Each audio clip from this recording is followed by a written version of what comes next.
I'm watching you and Fidel Castro in the sand kissing. This is Community Solutions Podcast. Jason Bradley, Andrew Richter, back and forth. Now, who would that song be about? I know that's not about me. No. I ain't kissing a dead guy. No.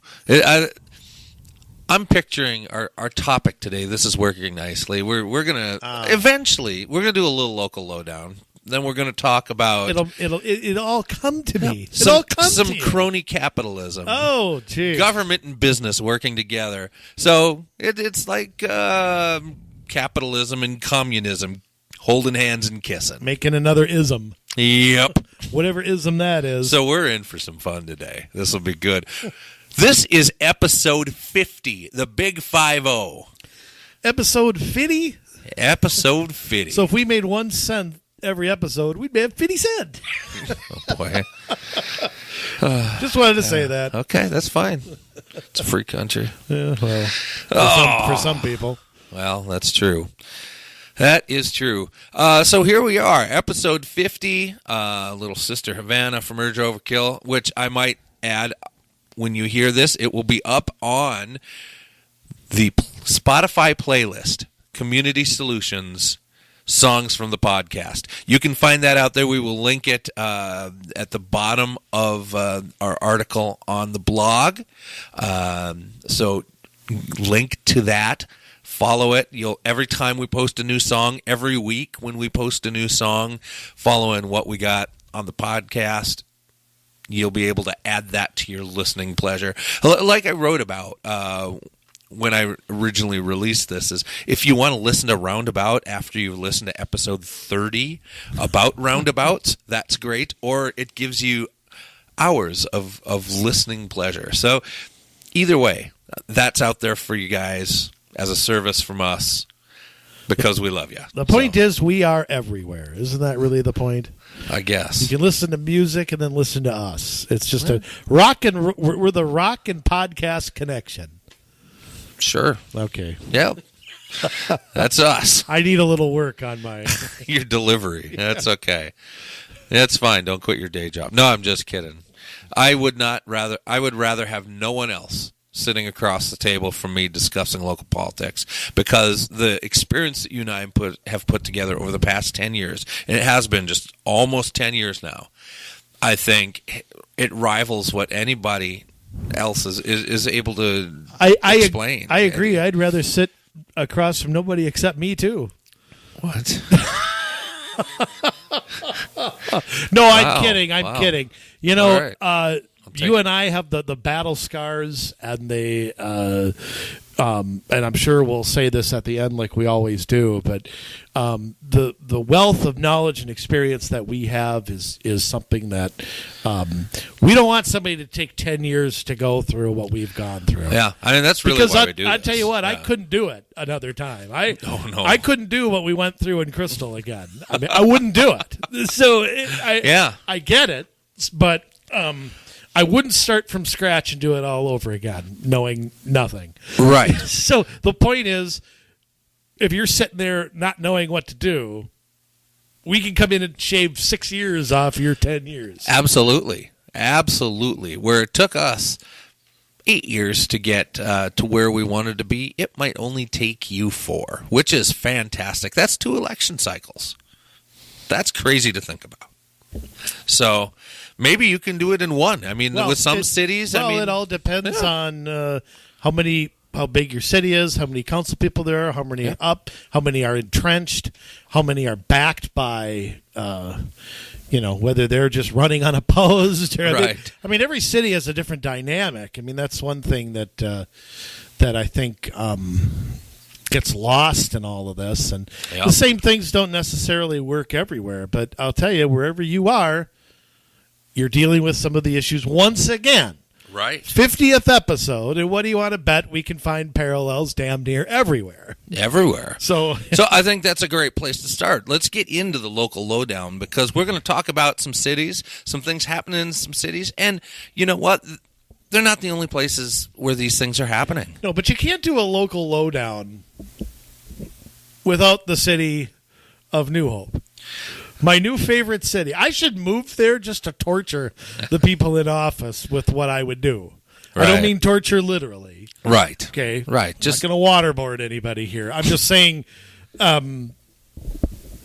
New Hope almost daily we could probably do a show on if we really went down to. Now, we tried to break down their budget last year. Right.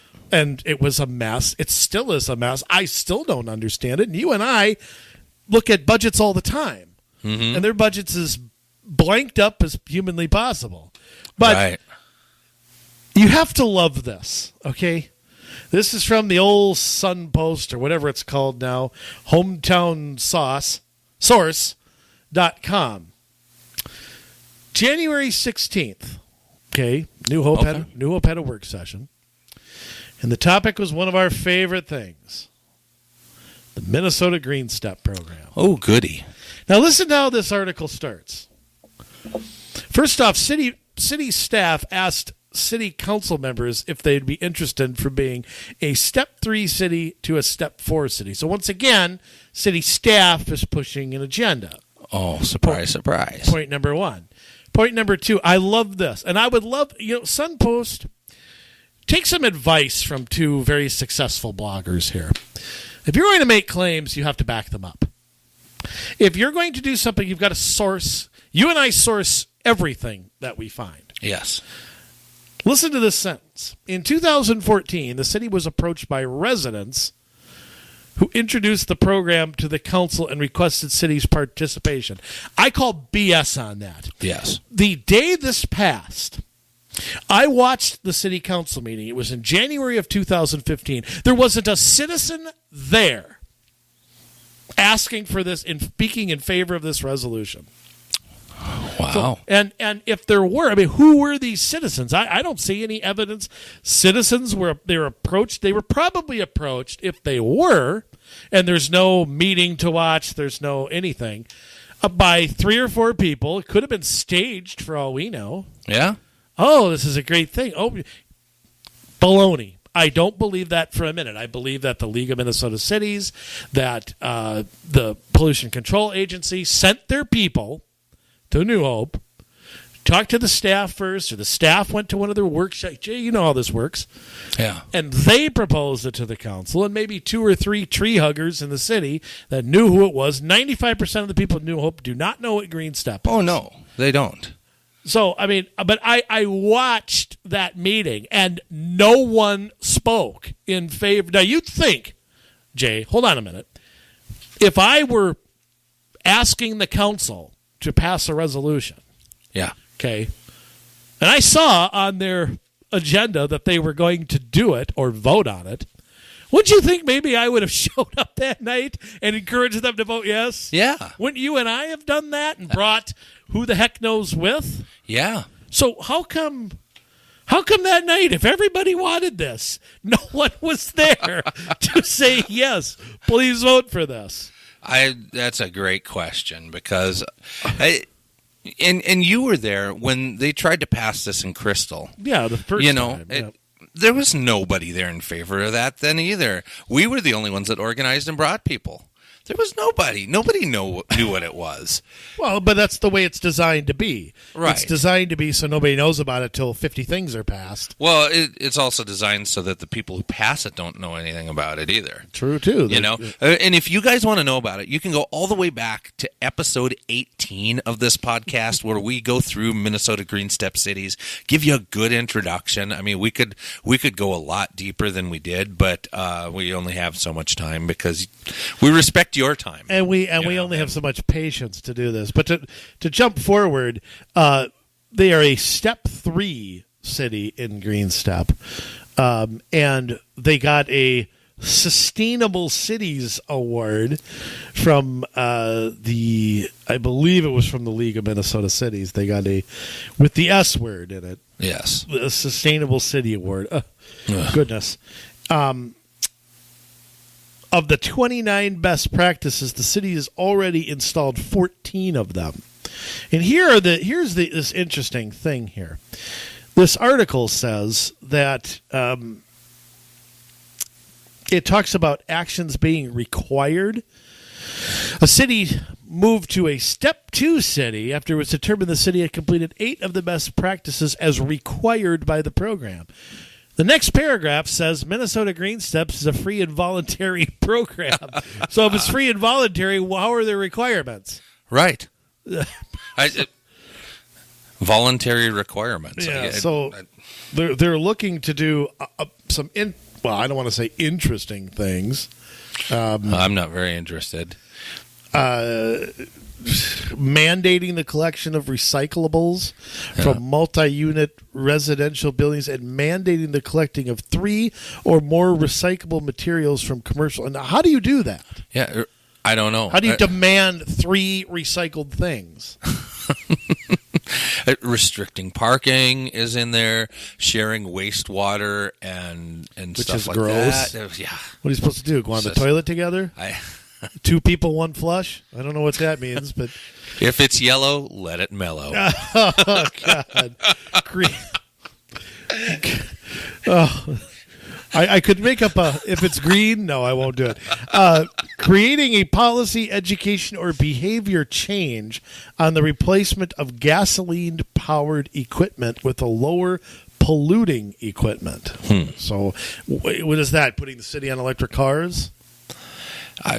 You can't do that. I wouldn't. Oh, I mean, I suppose if city vehicles, yeah, you could theoretically do that. They're not very cheap. No. There's a whole, LED lights on streets, requiring energy efficient outdoor lighting fixtures for what? I wonder. Doesn't say. Some of this is just kind of poppycock. Yeah. Adopt a policy protecting trees on public and private parcels. You mean you don't have that? I can walk into a park and chop a tree down? I mean, what is that?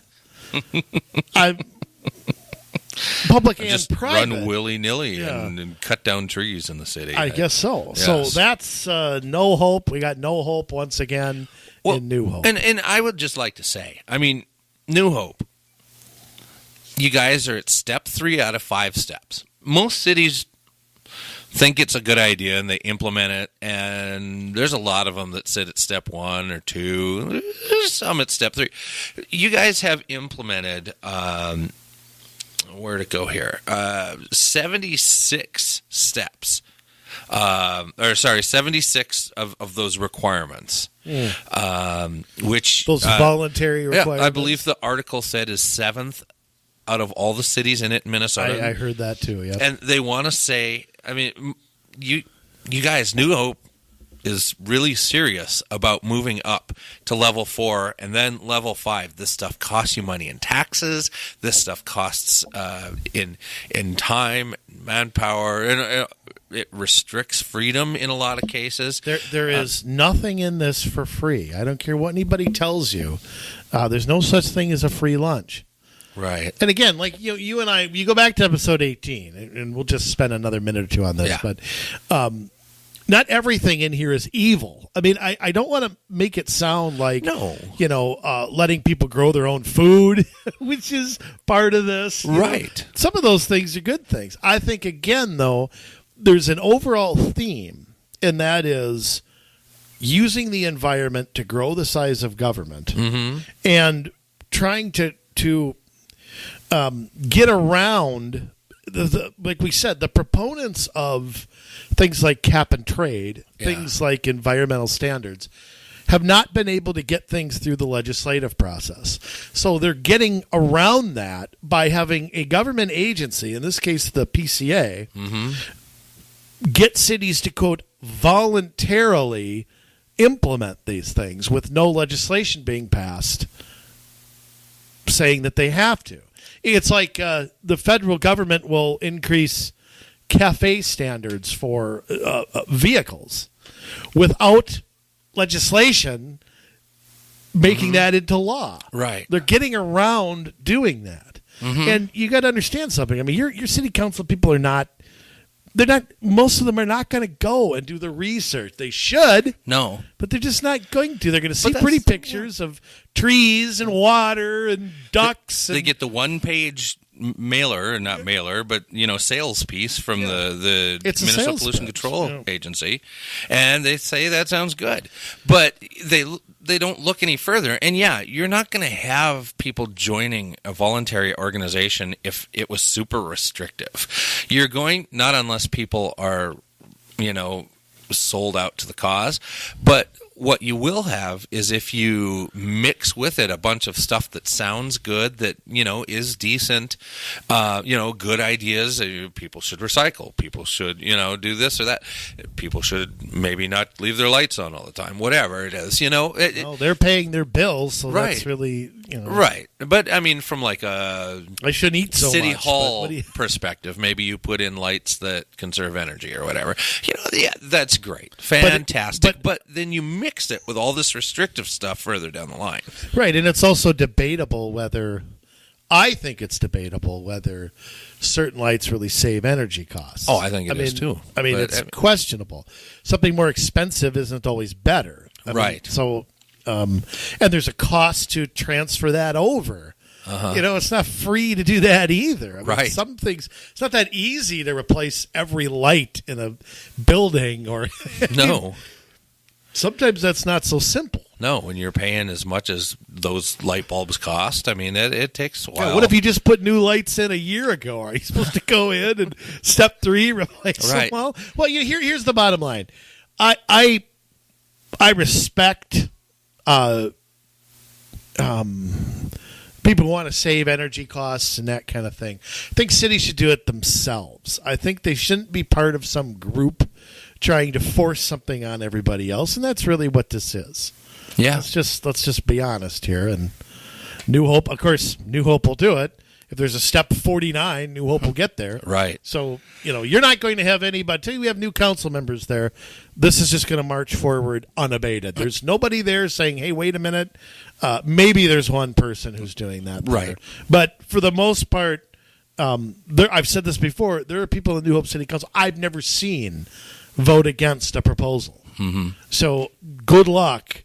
If you have any questions, this is going full. And don't tell me, by the way, one more thing on this. If they've implemented 76 things in a couple of years, Yeah. okay, that's a lot of things to implement. Yes, it is. So it's like what would that be, like 3 things a month? I mean, Right. I mean, unless some of it was already done when they signed on. could have been. But still. They had a complete streets policy, I know that. Yeah. But I mean, where is this being debated or talked about? Or where's a public hearing on what the cost is to replace every light? Or something? I mean, they're doing this, I think, by directive of the staff. I'm not sure that you're going to have much say in Right. how much of this or how little of this you want. It'll probably be all done before anybody in New Hope turns around. Right. And the article said that. I mean, this is a staff. Yeah, they're fast So, tracking. yeah.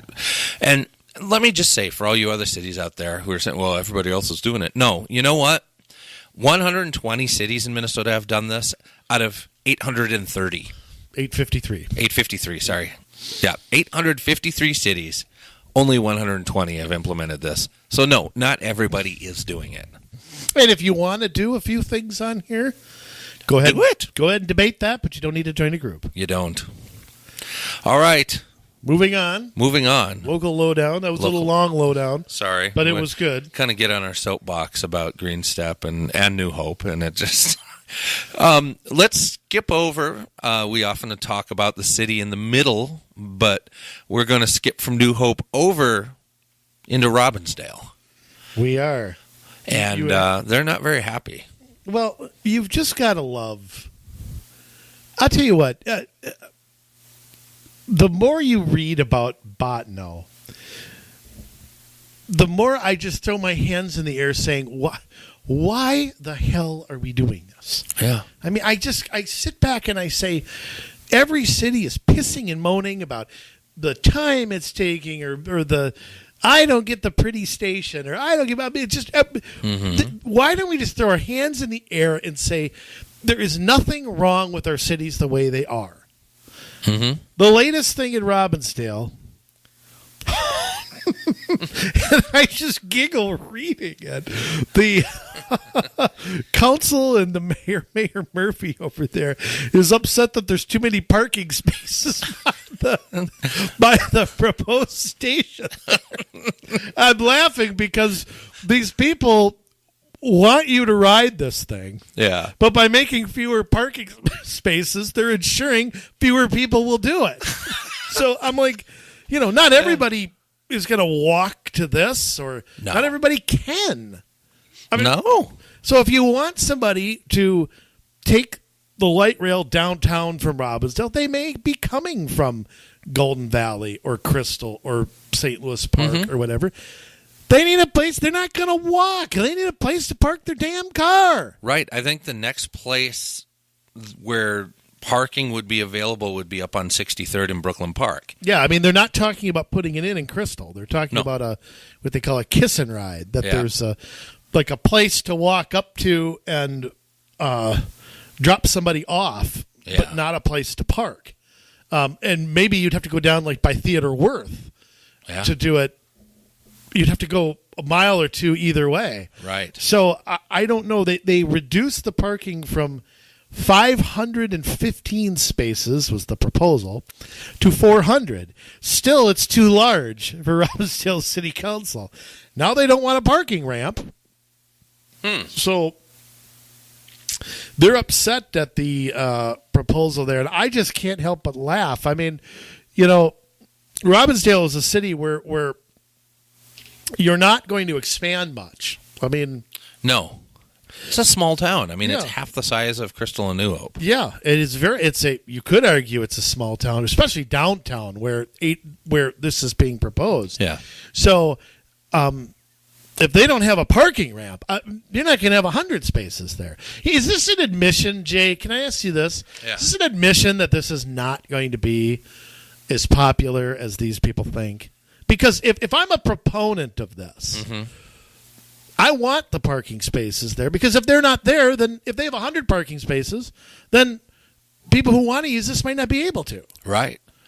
And from just the theory that, if you want this thing to pay for itself, you have to have enough people riding it to pay the fares. Which it won't. But you can get to a point where it's, it's not going to be the subways in New York, okay? Let's put it that way. Right. But you're limiting that even more by not having the availability for people to be able to do, to have access to. But I'm going to go out on a limb and say that even with the smaller ramp, that ramp will not fill. No, I don't think there's any chance that it does. No, I mean, look at that ramp up on 63rd. You could hide a dead body in there and nobody noticed it for 15 years. I mean, Jimmy Hoffa's probably buried in there and nobody will. Last time I was in there, there's 2 floors. The bottom floor was maybe 25% full. They had the top floor blocked off. I would say it was more like the last time I saw it. Now that's a while because I haven't lived in that area for a few years. Maybe had between 20 and 30 cars around 9. And by 10 a.m., everybody who's going to use it is already gone. Right. For the most part. I mean, you're working 9 to 5. And that's supposed to be the big thing that was going to attract everyone, and everybody was going to take the bus or whatever. But right. But I'll tell you, only express buses and limited stop buses, I think, run out of that park and ride. Yeah, I'm pretty sure. I think there's limited time of day too. It is limited time of day, but it is faster to get downtown with those buses than it will be with the train. So if you think that you're going to fill that park and ride up because you run a train through there that's slower than the buses that run through there that can't even come close to filling. Well, what is there proposed? 20 stops or something on that thing? Oh, yeah. And going from Brooklyn Park to Minneapolis could take forever. It's going to be like sitting in traffic, except the passenger, not the driver. I guess so.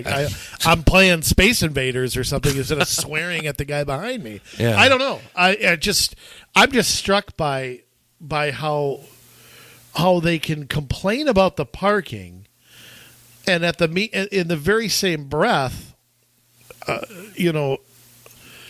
say there's too much parking, and then at the same point, give all these forecasts about, thousands of people are going to use it. Well, and there's only so many people who live around these lines that are willing to walk. Right. In the middle of the winter, people aren't going to do that. You might do it if you absolutely have to, but you're not going to do it because you want to. Yeah. So I got a kick out of that. I just had to. Although upset about the amount of parking. But there's too much parking down here. You know what? I have to read this from the article because this makes me chuckle. And this is from Mayor Regan Murphy. Metro Transit owns the Hubbard Marketplace right now in Robbinsdale, which has been vacant ever since they bought it from the city of Robbinsdale. So clearly they are not good at real estate or handling commercial property. That's kind of what happened as we talked through this process. Oh, boy. We realize that any commercial or residential component to this ramp is going to need to be done by a private entity. So that's actually a little bit of common sense. Whoa. Hey, Mayor Murphy, probably right, to be honest. Yeah. I mean, hopefully it won't be, my guess is it'll be subsidized, like the topic we're about to get into here. But it also says up above, and I'm looking for who said it. I don't think it was the mayor. It was, I think it was somebody with the, Blue Line Extension Communications Coordinator, Laura Benin. Boy, they knocked down the doors for that job. Yeah, the Met Council will issue a request for proposals for development, which would enable the city to work with the developer on the ramp's design and construction. But it goes on to say that if they do not receive satisfactory proposals or cannot come to an agreement with the developer, that we will construct the parking ramp currently being designed by the project office. Oh, well, this is what happens when you get in bed with the Met Council. Absolutely. They don't like what they hear. They do what they want. Absolutely. So, Robbinsdale, and I know it predates Mayor Murphy, too, I should say, but This is what happens when you get in bed with people like that. Met Council doesn't like what you have, they'll do whatever they want. So, yeah, good luck with all that. Good luck, Robbinsdale. Oh, glad I don't live there anymore. Oh. It's been a long time, okay? It's been 14 years since I've lived in Robbinsdale. Yeah. A long time. I don't know the city anymore, to be honest. Yeah. Most of the same people, I think, are still on the city council. A few. Yeah. A few. There's a few. All right. That's the local lowdown for this week. We are going to move on to bigger and better things, greener pastures. We're going to talk a little bit about crony capitalism, public-private partnerships, where government and business work together. Now, you would think that that's a good thing, and let me tell you, there are a number of times where I would say only the private sector has a solution, and we should be looking to the private sector because that's where the best and brightest are. That's where the innovation happens. But it is the manner in which this happens, where tax money gets thrown around, where people are getting bought off, where there are special favors, that we come to a place of, I would say, abuse of the capitalist system. I would say we're beyond that right now. I would say this is almost the norm. Yeah. Especially with big companies. Most cities do it. This is the norm now. Yeah. I mean, you can trace, a public-private partnership has a wide net of what that can look like. Yep. It can be a nonprofit. A PPP is not always evil either. But what has morphed into, and again, this is something we could take to any state, any community. You're going to see this is what you said: crony capitalism, government and business getting in bed together. The two most powerful things, probably in the country, government and business, and used to be labor, but I don't think that they're what they were one day, at least as far as from an organizational standpoint. I have a saying: business and government get in bed together, we the people are the losers. It's amazing how business people are all capitalists, they're all pro-market, they're all low taxes, they're all against this or that, unless they get it. Right. If they get it, then they're all for it. It's just so and both parties are so hypocritical. The Democrats in particular. I mean, we've got a governor who demonizes businesses in Minnesota, talks about the top 1%, gives the same standard BS line, yet his departments of economic development are out there giving forgivable loans to business. We'll get into this. Yes. Forgivable loans to monster corporations. Cities are giving tax-free land to big businesses. They're giving your tax dollars to these big businesses and freezing out anyone else. And if you think this isn't true, if you think, Richter and Bradley, they're nutcases, they're blowhards, they're whatever you want to call us. Fine, look, call me names, I can live with that. Mm-hmm. You look no further than the city of Brooklyn Park. We could, and we're going to. Well. But the greatest abuses I've seen of this are right in our own backyard in Brooklyn Park. You go up and down 610. Oh, yeah. There is nothing on that road that your tax dollars aren't propping up. That is not free enterprise. No. It's no better than those ghost cities in China. Let's start with a Minnesota-based company. Let's do it. Target. Ooh. Okay. Which is a good company, I think. Okay. I shop there. I always seem to find what I want there. But Target is a company. Okay. Now, I have it here somewhere. Hang on. $67.4 billion revenue company. Yeah. $67 billion. Now, I couldn't imagine that much money. Got a little money. I mean, I don't know what that amount of money looks like. Nobody does either. Guess what they got from the city of Brooklyn Park to move from downtown out to Brooklyn Park, what they've got, what they have over on 610, that building. Yes. They got between, and I can't even find the actual answer, somewhere between 1.7 and 2.5 million dollars. Well, times are tough. Times are tough. Yeah. Now, answer me one thing, Brooklyn Park. Answer me this simple question. How is it that you can't get by, you can't do your budget without asking more from the taxpayers? Oh, we just have to. We're going to have to cut police. We're going to have to cut fire. Same yada, yada, yada BS you hear from every council. Yeah, you got $2.5 million to give to a company that's worth $64 billion. Right. Well, and they'll justify it. They'll say, well, it's a big building. The amount that they're going to pay in taxes, it's gonna be a win for us over time. That's going to be the excuse.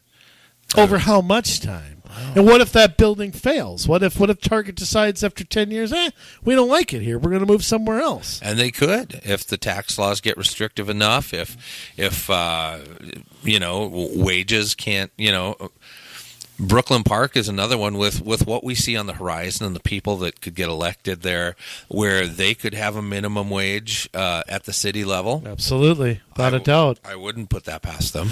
And, I mean, they largely have transferred jobs to Brooklyn Park. It is kind of a myth that they're creating jobs. That's one of the things out there that is. So those jobs had to leave another city, come to Brooklyn Park.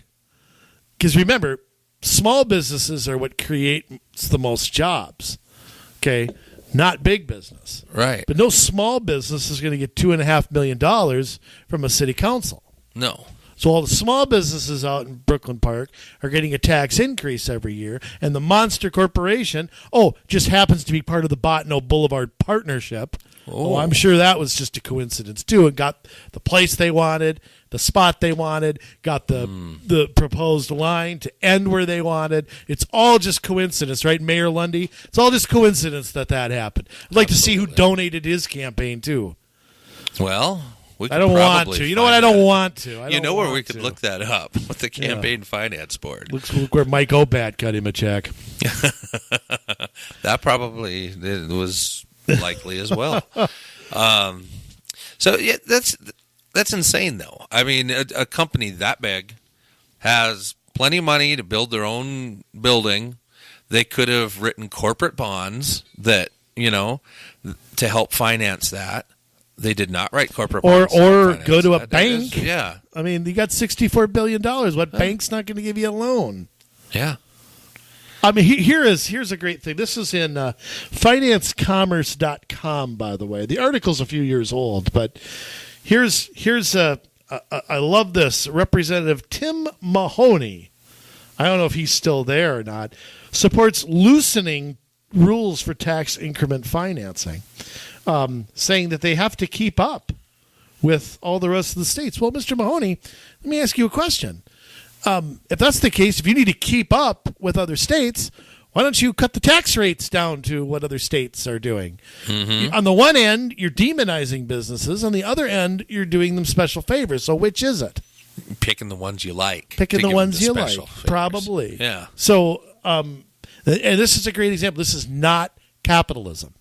Okay? This is not creating the best product and going out and having the best service or the best whatever. It's government picking the winners. It's government picking winners and losers. Mostly winners, because I can guarantee you, if Target went under tomorrow, they'd get a bailout from somebody. Right. They would absolutely, I don't want to say have to, because I wouldn't vote for it. But, you got to love Olympus. Right again in the same corridor as the bureaucrats call it. Right. Which got another to keep 265 jobs in Minnesota and allegedly create 100 new ones. I don't know if they have to or what. Got a new facility in Brooklyn Park. They got a $1 million forgivable loan from the Minnesota Department of Employment and Economic Development, and $2 million from the city of Brooklyn Park. So that first organization, maybe you've seen it around, called DEED, D-E-E-D. As in... They don't do good deeds, though. As in our economy is deed in the water. But I mean, wait a minute. Yeah. $1 million plus $2 million from the city. Park. So that's $3 million for 365 jobs. And that's $4 million now from Brooklyn Park to private entities on either side of 610 along the Blue Line extension. But we're not done. Of course we're not. Why would we be? We got to have luxury apartments, Jay. Because, now that we brought these businesses here, these people have to have a place to live, and we got to make sure that they don't drive. Right. Now, this is from, first off, this next article I'm going to talk about is from the city pages. Okay, no bastion of conservatism, no, nothing. This is from 2015, so it's a little. First off, Brooklyn Park did a $150,000 rebranding campaign. Oh, yikes. Wow, that's pricey. And all the while that they talk about affordable housing, they approved up to $7 million. Now, I know $3 million got approved. I don't know what happened to the final rest of it. I can't find it anywhere. There's nothing about it on Brooklyn Park's website or anything like that. For a 480 apartment complex with 480 units. I said unit. Goodness. Also off of 610. And it also talks about the Target subsidies, the Olympus subsidies. This article claims Target got $5 million in subsidies. They could be adding up the tax increment financing or abatements for a long period of time. But this is yet another humongous subsidy down 610. They claim they're not giving a developer free money. Oh, okay. Well, that's interesting. We're not going. I don't think we. This is who's saying this crap. It doesn't matter. Some guy named Hansen, Brooklyn Park's economic development director, Eric Hansen. What we do not have in Brooklyn Park is full cycle lifestyle housing. So I guess we got to force it on everybody. Right. Hopefully this project sets the tone of what we expect to see in Brooklyn Park. That's a big reason as why we're subsidizing this. Really? Wow. So this is a deal between Bloomington-based Doran and city officials, and they negotiated a deal that would reimburse the developer with tax increment funds for construction costs equal to $3 million, and it would subsidize the project by providing for an additional $4 million in tax abatement. Now, an abatement is basically getting rid of a tax. Right, and that's for a term of up to 15 years. Wow, for luxury apartments. Yeah. So, you people in a single-family home in Brooklyn Park or in a apartment that's not luxury, don't you love financing luxury apartments? Oh, yeah, I love it. I mean, this is unbelievable. This is right. This is beyond anything that where is the outrage at this? Right. Now, I mean, the article goes on to say that if the city approves the subsidies, Doran plans to begin the construction in the spring of the 287-unit first phase. Well, if you drive up there now, you see that these have been completed. Right.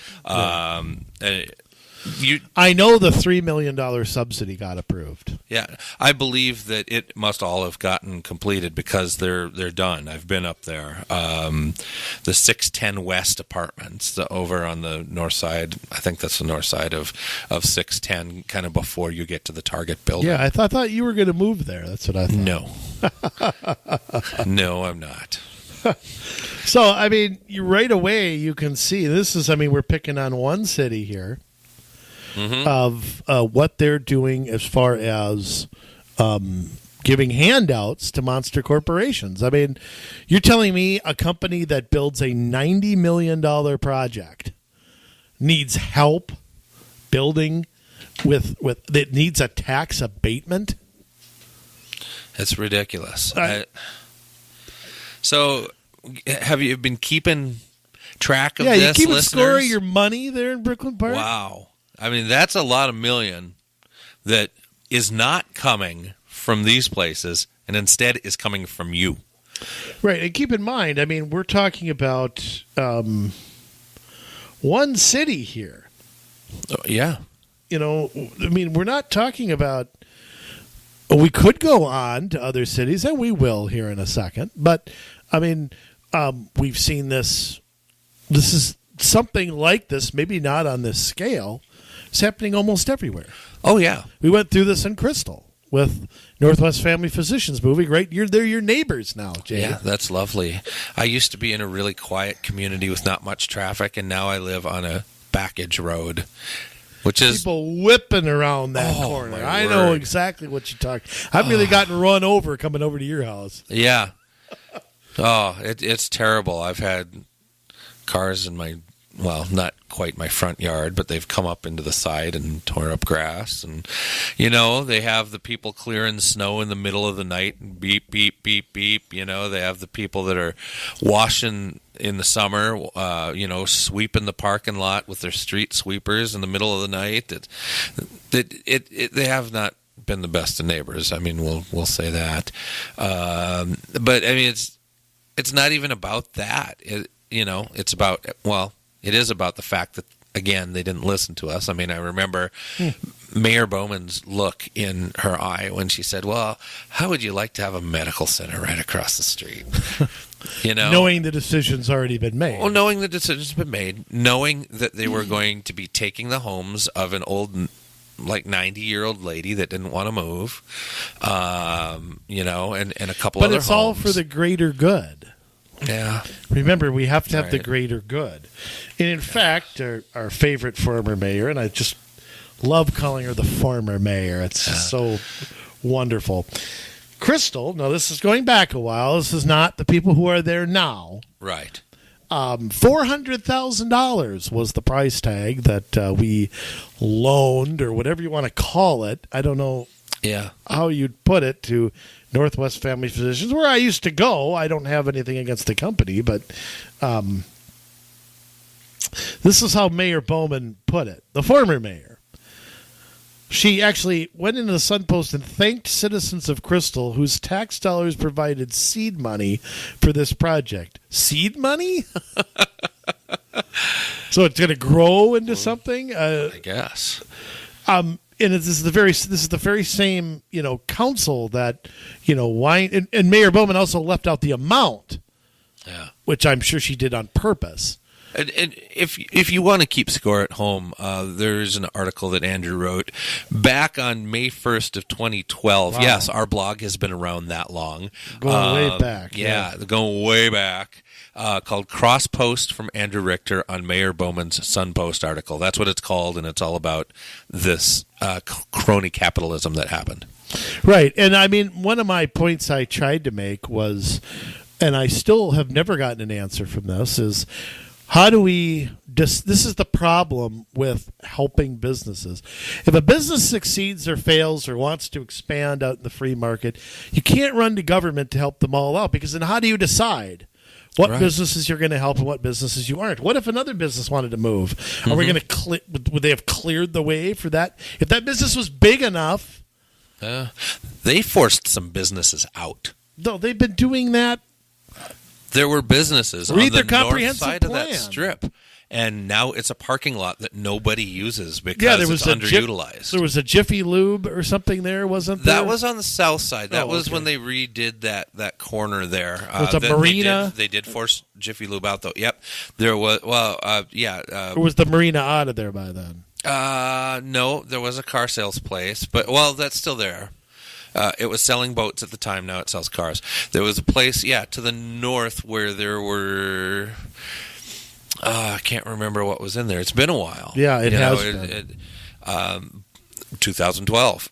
Well, but the planning... 2012 is when they moved. Right. Planning for this was...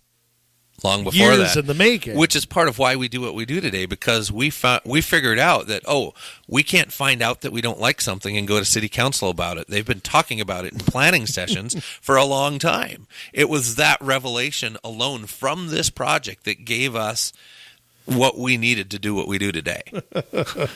No doubt about it. And, I still walk back to, I don't get how a city decides what businesses they're going to help and what they aren't. And this is the problem with business and government getting together, is some businesses want to be left alone and do their thing, and some businesses have found it advantageous to get in bed with and curry favors with the government. This goes all the way back. I'm going to go all the way back to the New Deal with this. Right. With the National Runaround, National Recovery Administration. You don't have the Blue Eagle in your window. Oh, I know. Yeah. We don't want you there. And so that was coercion. It was. Trying to get businesses to accept certain practices, certain codes, accept the enforcement of those between business, labor, and government to have, quote, this is in President Roosevelt's words, a planned economy. Now, that ought to scare everybody. Absolutely. A planned economy? Isn't that what they do in the Soviet Union? Mm-hmm. This is back before progressives learned how to manipulate and massage the language a little better. Right, that's true. Now we'd call it something different. Yes. But a planned economy, alarming. And this is how we ended up with utilities being monopolies and things like that, the TVA and other things. I think there's private solutions to that. Oh, hello, private generators. Yeah. Hydro, there's solutions. Getting your own well for your own water. There are, in the private sector will do it better in the long run anyway. Right. So this goes back a long, long time. But I think at the local level, it is where it's most under the radar. So it's where it's most abused. Absolutely. Taken in Robbinsdale. Let's go back to Robbinsdale. I wrote an article. God. I wrote an article. Not God at your article, because that's always well written. But just just the whole. Yeah, this was back in 2012 as well. Before Mayor Regan Murphy took over there, most of the current crew, I think, was there at the time. At least Blonigan and Selman. Yeah. I don't know about Rogan. I don't think he was there. No, I don't think maybe he was there yet. So this one is all about the restaurant Travail. It had recently been on some Food Network show. It was all the rage. Everybody wanted to eat at Travail. Once I went and I had... I don't remember what it was. Well, it was a bunch of things. They bring out all these small portions of things. Now, I look at something that... I haven't heard this story, so I'm interested. This is a big plate with a little bit of food in... It's arranged in like a really artistic way. And so you eat it, and then they bring out some more. And you eat it, and then they bring out some more. I just want a steak and potatoes that fill up my plate.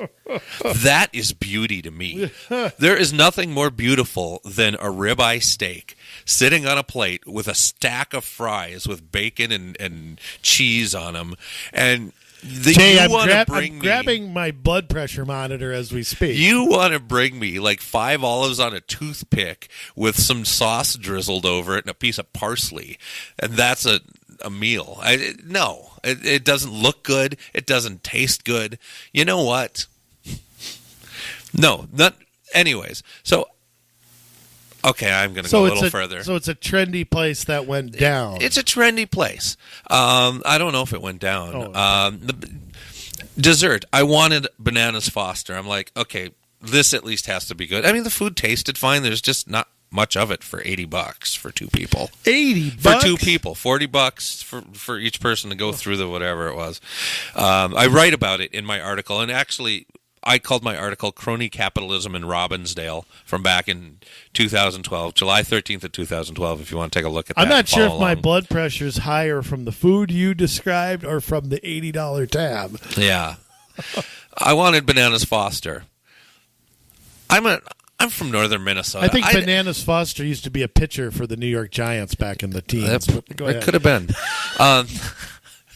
They need names like that again in baseball.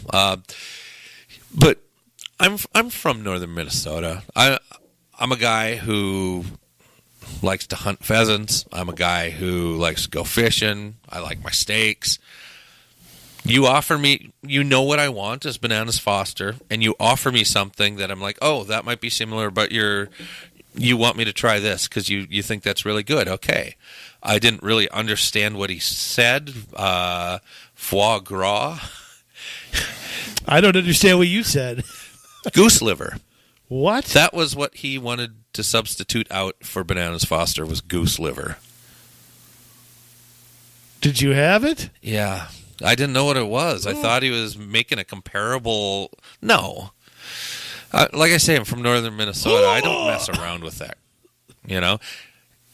If I'm going to eat goose liver, it's because I shot the goose. Yeah, and I don't call it foie gras. I call it, hey, I'm going to use all of this goose I shot.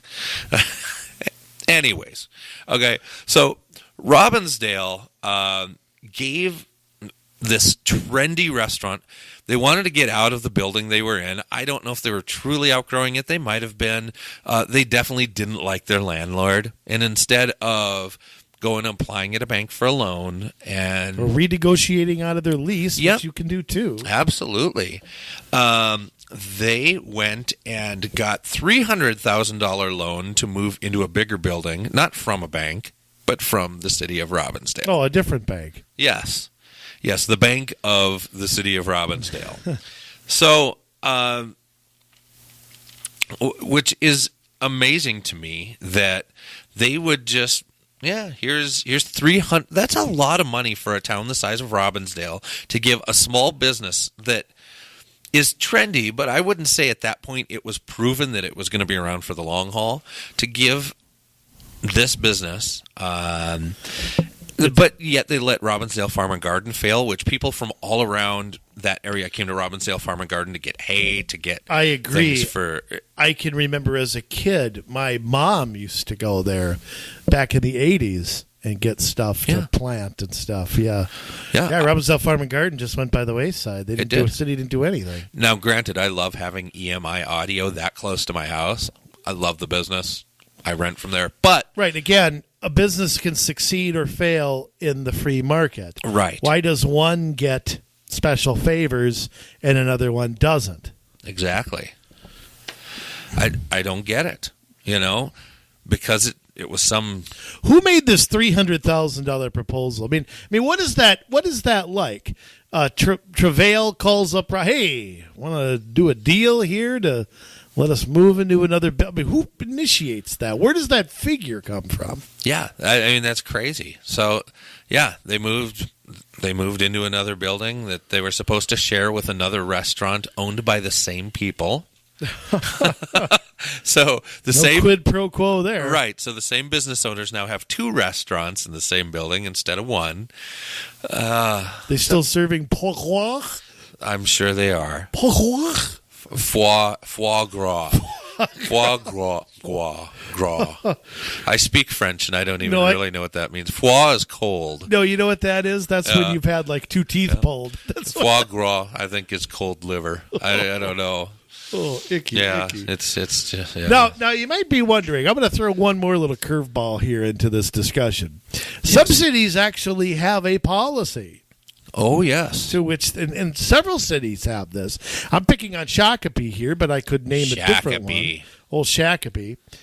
They have business subsidy objectives. So this must be something you have to do in order to get the taxpayers' money that the taxpayers have no idea that they're giving. It's the ring you have to kiss to get the favor. No kidding. It has to increase the city's tax base. Now, I'm going to stop right there. That disqualifies 95% of businesses. Yeah. Because the only way to increase the tax base is to increase the density or have a bigger, better, I shouldn't say better because that's not always the right word. Right. A bigger, big name place is the only way that that's going to happen. There's no way that, Ma and Pa's hardware store, which, by the way, you might run out of business if, Menards or Home Depot or Lowe's or somebody like that. Again, nothing against those companies. I'm not downing them. I'm just saying if they moved in, a city only has so many dollars in commerce. So, but that's the only way you're going to increase a tax base, particularly in a developed city where you don't have the blank land out there to get off of the public tax rolls onto the private. Then it doesn't matter because you're getting money regardless. Right. But if you want to increase the tax base, only a housing project that's high density or something like that is going to work. Right. So 90% of the businesses are eliminated right there. Now, here's a few other kickers. To retain local and or increase the number of diversity of jobs, again, there's no definition to that offers stable employment or attractive wages and benefits. Now, again, that's pretty arbitrary. It is. What? Diversity of jobs, what does that mean? Yeah. Is that retail? What are attractive wages and benefits?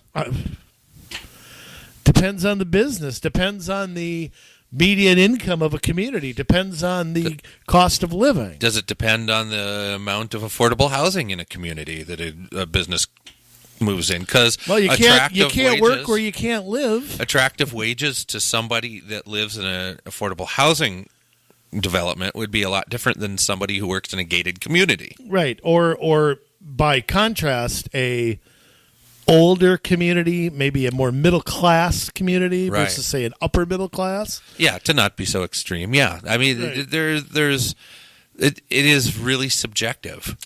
Here's another good one. Preference will be given to higher paying jobs that provide health care coverage. Well, that alone means only a big business will get it. Right. Because, I mean, small businesses can't stand there and make those guarantees. to encourage new head of household creation paying at least $19 an hour, exclusive of benefits. Jobs must be retained and are not required.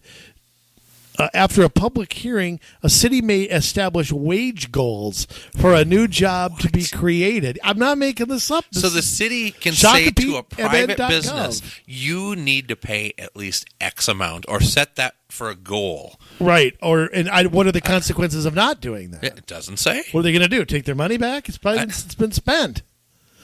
To provide projects to support. God, this writing is so small. To support projects that provide value in the forms of needed transportation or other utility infrastructure improvements that could be completed in conjunction with the project. Wow. So what does that mean? If we have a goal to build a sidewalk over here, or if we have a goal to dig up the road, we're going to, target that as a place for TIF. I suppose, yeah. If it fits the goals of the comprehensive plan. And just a timeout for our listeners. If you flip your phone like this, the writing's bigger. Just saying. All right, you jerk. Now I can. It's all right. I don't want to read it. You're going to be as techie as me by the time that we wrap this show up in 10, 20, 30 years. Yeah, well, maybe by then I will. But, they offer all these programs, tax abatement, tax increment funding, Metropolitan Council sewer availability charge credit, Minnesota Investment Fund, Commercial Exterior Improvement Program, which I've never heard of, property sales, bonds. All these ways in which you're going to get free money, but keep in mind, they've restricted it down to where so few only a major corporation company could even negotiate for this. Right. So you've already picked your winner. Well, you're not saying that. Right. You're not stating it, but you've already picked a winner. Mm-hmm. This is going to be not what the market is demanding. Yeah. But some giant that you're going to hand pick from somewhere. Yeah. So, hey, look, I give it to Shakopee for putting this out here. Yeah. Even though what they put out here stinks. Oh, it's terrible. Montezuma's Mexican right. meals, that's not going to get one of these. You eliminate a restaurant. Yeah. Can't be there because they're not paying people $20 an hour. Oh, no. You eliminate a retail chain unless it's something really trendy or expensive, which who knows if the people around there can afford to shop at. Right. So... Well, even with retail, a lot of times they make commissions and they don't get like a per hour wage. Very true. A lot of sales spots are like that. Yeah.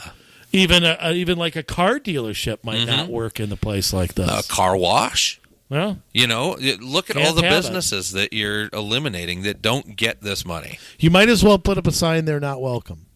Now, I'm not making an argument that they should get this money. No. I don't think anybody deserves this money. I think it's a terrible idea from the beginning. Here. All these people that complained back, 2000 to 2008 about the TARP bailouts, and George Bush is not really a capitalist, or this is a terrible idea, blah, blah, blah, blah. We heard about it over and over and over and over. Still hearing are the about same people that are giving money hand over fist to these corporations in their cities. Well, and it bothers me, the whole top 1%, corporate welfare. Who do you hear that from? The very same people who are pro. It's not just this. It's green energy subsidies. It's all over the place. They're fine with handouts as long as it's to their friends or who makes campaign contributions or to somebody who's too big to fail. Yeah, that's that. Remember that phrase? Too big to fail. Well, in Robbinsdale, travail was too big to fail. Travail had to prevail. Yes. In Brooklyn Park, Target is too big to fail. Olympus is too big to fail. Luxury apartments 610 West, too big to fail. That, and I want to know, and I can't find this. I want to know where these luxury apartments in New Hope by the golf course, I want to know what they're getting. Yes. And I cannot find it, but I want to know what they're getting. Oh, it was set up as a TIF district at least. Of course it was. Because the only way it can be set, again, same thing. The only way it can be set up like that is to increase the density or something like that, so they can jack up the property value, so they have a reason to use tax increment financing. Right. Yeah, and that's kind of New Hope's modus operandi anyways. So you think? Wonder how many TIF districts they have, for God's sake. You know what? I don't want to know. Let's not even look it up. I they did apartments off of Medicine Lake Road too. I mean, it's just a joke. I mean, and then they do some study on affordable housing. It's like, well, the city is subsidizing the opposite. Right. Luxury apartments. Let me ask you a question, Jay. Okay. If you could afford to live at a luxury apartment, I'm not saying you can't. I'm just saying if you could. Who's to say that? Maybe I can. I'm not at all. Would you do it in New Hope? No, I wouldn't do it anywhere. I would go build a house out in the woods. That's what I'd do. Build a fence around it. But if I could and I didn't want a yard or something, I'd go live on Lake Minnetonka. Yeah. I don't understand who would move to New Hope to live in some now, the only thing I could think of is these luxury apartments, with some deal, maybe aren't the $3,000 a month variety. Right. I don't know. But they're being built right now. I just drove by them the other day, right by the Par 3 course over there on Bass Lake Road. So. Yeah, it's going to be a 4-story, 182-unit luxury apartment building. Unit. Oh, yeah, we're 12. What's it called? We're 12 here on the Community Solutions Podcast. 13 and a half. Alatus Apartments, Alatus Apartments. Apartments in New Hope. Yep. I'm just looking at something that's on New Hope's website. It's a $30 million project. Tax increment financing. Ding, ding, ding. Winner right here. A TIF district will be created to provide the developer with $6.5+ million in assistance over 23 years. Plus, 23. I'm not done. I'm not finished. The city also approved a $350,000 loan to fund an upgraded variable refrigerant flow, heating, and air conditioning system for the new building. Oh, so luxury apartments can't afford a... Nope. What was that again? It is a variable refrigerant flow heating and air conditioning system that is supposed to be 50% more efficient than conventional HVAC systems, and it's LEED certified. Oh. Ooh. The Green Building Council. I just said the words that made you get all starry-eyed. Yep, LEED indeed. Oh. You gotta bookmark that because we got to do an article about that. We're going to have to do an article about that. Yeah, $6,574,000 in assistance over 23 years and $350,000 loan. So that's damn near $7 million. That's $7 million on one luxury apartment building. Now, how in the world can they generate that much revenue? I mean, that is the same as Brooklyn Park. Yeah, wanted for their luxury apartment building. But how you're telling me that over 23 years they're paying more than $7 million in property tax? I don't believe it. And this is going to go up for 23 years. But 23 years, you're not going to collect taxes on that. But even if they were, there's no way that is going to pay for itself over 23. What if in 15 years they're out of business? Yeah. What happens if they can't fill it up? I mean, it's not on. It's not on the Hazleton golf course. It's on the New Hope Executive Par 3 course. Maybe people from St. Therese will move over there. I don't know. It's not in the greatest neighborhood, I hate to say. Yeah. I mean, walk across the street there. I wouldn't walk across the street there. No, it's a little not rough. A great neighborhood. So $7 million? So what happens if this doesn't fill up? I mean, do they start just giving it to anybody? They're going to have to. No, you know what they'll do? They'll come to the city and ask for an abatement. Yeah. That'll be the first thing that happens. Hey, it's not working out like we thought. We know, but we're going to get there. We just need another 5 years. Oh, my word. And these these luxury apartments are popping up all over the place. I mean, that's like They're the new in Golden Valley. Golden Valley's got one right over on 169 and St. 55. Louis Park has a ton of them. Oh yeah, over on West End. Yeah, they're all over the place. Yeah. So these are the new things. They're all getting TIF. And only so many people can want to live in. Remember, right? You have to want to move there. You have to. Maybe want I can afford an apartment first of all, instead of a house. Well, you want to rent instead of own. Yeah.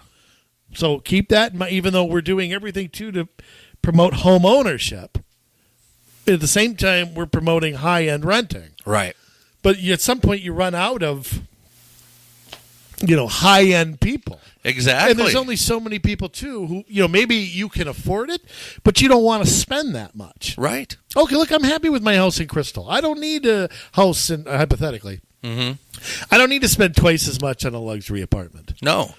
I'll get a bigger house. Yeah. I'll get some land. Yeah, home is home. And some people don't want to move. They don't want to uproot their kids. Not everybody wants to downsize. Yeah. So I am really weary of this, how much of this is being not only built but subsidized. Oh, it's terrible. So, I mean, whether it's developers looking for a handout, whether it's a business looking for a handout to come to one city over another city, or to get help, or to move, government is spending too much money picking winners in business, and it's not allowing the capitalist system to work the way that it was designed. Wow, I'm just, you know what? I'm shocked and I'm not shocked. When it comes to New Hope, you really can't surprise me anymore. Mm-hmm. But I'm still a little shocked that a $7 million figure. $7 million. I mean, this is an addition, New Hope, to the new police station and City Hall that just got approved and ground was broken on, which is a super expensive project as well. In addition to how many other projects like this, all the green step stuff you're paying for, all the tax increases you're paying for every single year. It is you subsidize a golf course. Yeah, you subsidize an ice arena. I mean, it's pretty out of control at New Hope. I can't think of a city. I mean, they're the Crystal of 8 years ago, right? But I'm going to tell you, I mean, and even they weren't spending like that. No, and we might have hit a lot of cities on the west and northern suburbs, but I can guarantee you that this is happening all over. Yeah, this is happening in Eagan. This is happening in Lakeville. This is happening. All over. Folks, spend 20 to 30 minutes Googling. Yeah. That's really all Jason and I did to come up with an hour plus of material. Yeah. So if we can do that and that, if you spent a half an hour Googling stuff, you'll find it. And look, some cities are worse than others. Let's be honest here. Some cities are not doing much of this, if any. Some cities are doing a ton of it. Yeah. So, throw that out there too. Absolutely. So hopefully we gave you something to chew on there, but I know it doesn't taste good. No. Hopefully it motivates you. Hopefully it makes you say, "Oh, again, more taxes. I've had enough of this." How many of you out there are at your wit's end with the amount of taxes that you have to pay? And you're not going to find out about these TIF projects on your homeowner's tax statement that comes in the mail. I'm sorry, but it's not there. This is over and above that. You have to know how to read a comprehensive annual financial report to find it. And, my friends, if you are at your wit's end, if you are angry, don't yell at the radio while you're listening right now. Well, you can. It's okay. We won't hear. We yell from this side, so it's... don't stand there and say there's nothing I can do. Jay, there's plenty. This is where you channel. Oh, yes. This is where you channel things into action. Mm-hmm. And we channel those things into action. Community Solutions, we are everywhere. We are the people to channel this action into. Yes. And you can find us, Jay, where? We are Our blog is at commsolutionsmn.com. That's where we post articles. That's where that's our hub. That's our home base. And from there, you can find all sorts of extra stuff that we put out on Facebook, on Twitter, on Instagram, because we put different things on all of those. We link to articles on Twitter that all these people, you can read them in their own words, talk about complete streets, talk about TIF financing, talk about the environmental boondoggles that they're getting into. You can, on Facebook, we do videos. We have shown roundabouts. We have talked about different projects that have been going on, and we visit them, and we've put videos up. Jason, you're talking with your hands so much, you're knocking everything over. I am. Over on Instagram, you can see the different places that we go, behind-the-scenes looks at our podcast, the keynote addresses that we give. All of this stuff is meant to create a narrative that government is out of control and that we can win when we stand up and fight. So, yes. Email us at? Email us. If you see things happening in your community or you want to get involved and you don't know what to do, tell us. Tell us about it. We will help. commsolutionsmn@gmail.com. commsolutionsmn@gmail.com. And let me just say one last thing, folks. This is 50 shows.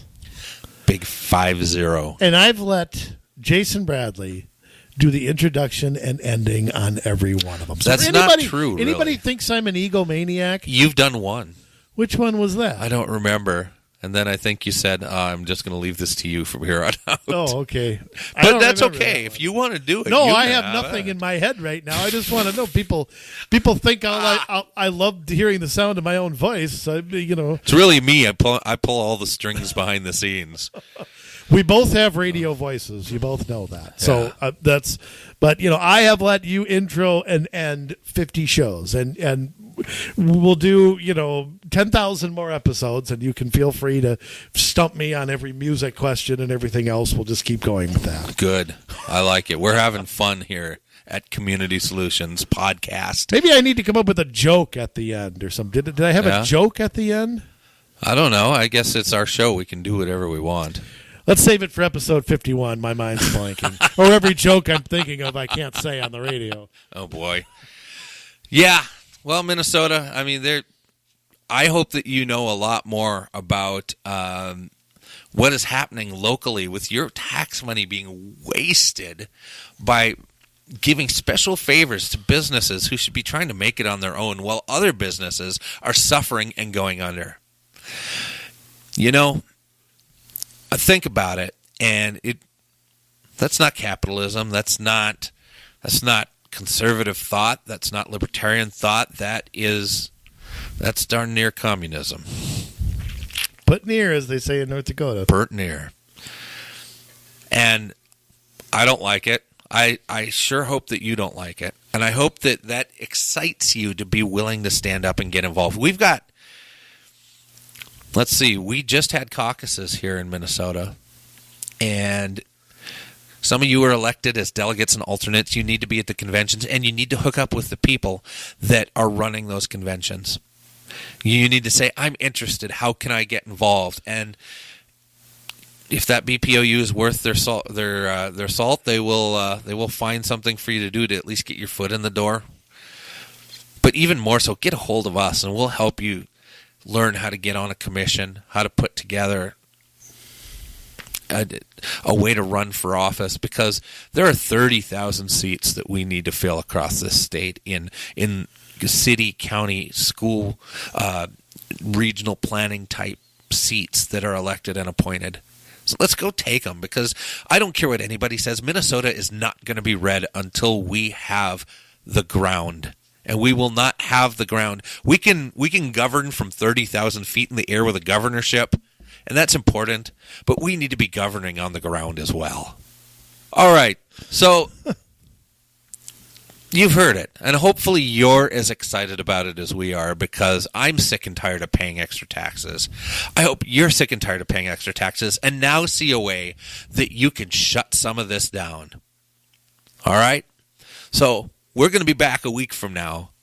So you've got some time to think about it, stew over it, and we'll be back with something else to make you equally upset a week from now.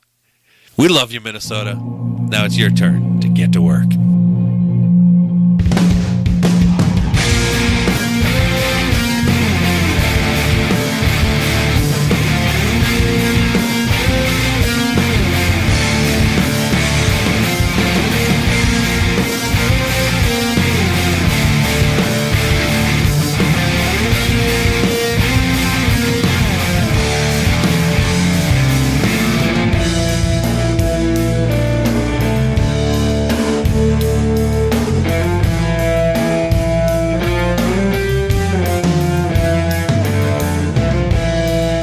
Take my life,